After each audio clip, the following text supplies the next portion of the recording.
আসসালামু আলাইকুম সম্মানিত দর্শক। বলছি ছাত্র জনতার কথা।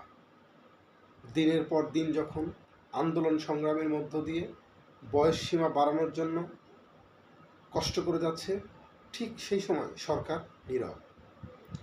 আওয়ামী লীগ সরকার যখন দীর্ঘ 17 বছর দায়িত্বে ছিল, ঠিক সেই সময় থেকেই বয়স সীমা বৃদ্ধি করার জন্য আন্দোলন করছে, কিন্তু সেই সময় হাসিনা কোনো পদক্ষেপ গ্রহণ করেননি। পরবর্তীতে ছাত্র গণ অভ্যুত্থানে হাসিনার বিদায়ের মধ্য দিয়ে ডক্টর মোহাম্মদ ইউনূস ক্ষমতার মসনদে বসল। তার 1.5 বছরে ছিল না কোনো নিয়োগ, ছিল না কোনো বেকারত্বের দূর করার ব্যবস্থা গ্রহণ। তিনি 2 বছর বৃদ্ধি করে 32 করলেন। তাতে কি লাভ হলো? কোনো নিয়োগ ছিল না।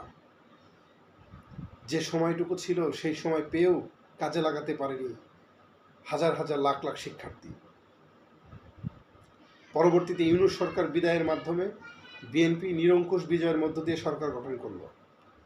সরকারে আসার আগে অর্থাৎ বিএনপির 31 দফার মধ্যে এই বয়স বৃদ্ধির কথা জনাব তারেক রহমান বলেছিলেন যে তারা ক্ষমতায় আসলে বিবেচনা করবেন।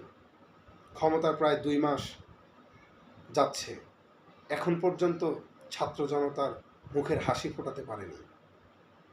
তাদের উদ্দেশ্যে কোনো বক্তৃতা দিতে শুনিনি। বয়সসীমা বৃদ্ধি করব এরকম কোনো কথাও বলেনি সরকারের পক্ষ থেকে।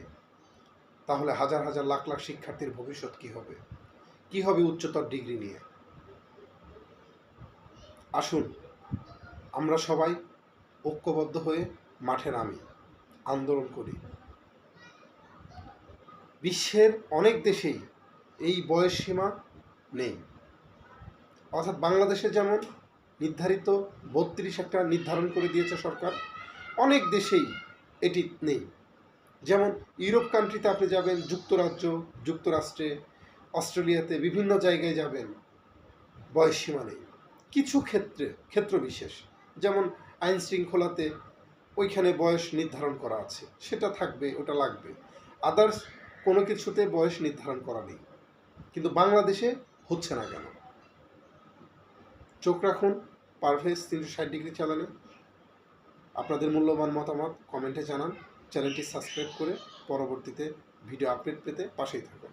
ধন্যবাদ। আসসালামু আলাইকুম।